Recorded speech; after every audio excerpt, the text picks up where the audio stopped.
Hello again folks, something different. I just thought I'd film this little project I've come across. So this cupboard, while I was walking the dog, was cast out by somebody who didn't want it anymore. It has got some damage, as you can see. The front kickboard is missing, but we've got that. But it has got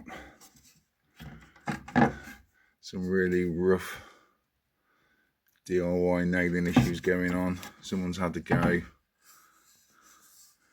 so we're going to see if we can denail that, get that fixed on, and we're going to lose these fixings because they don't match. And also, oh, mind my fingers,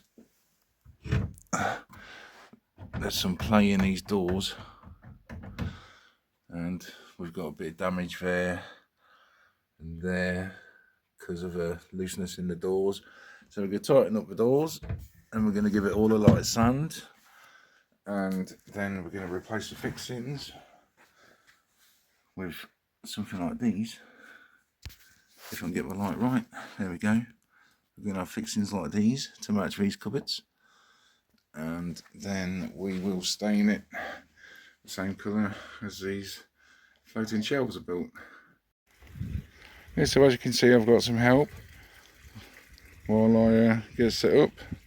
Henry's decided for the sheet is his. Anyway, stay tuned and we'll see how this goes on.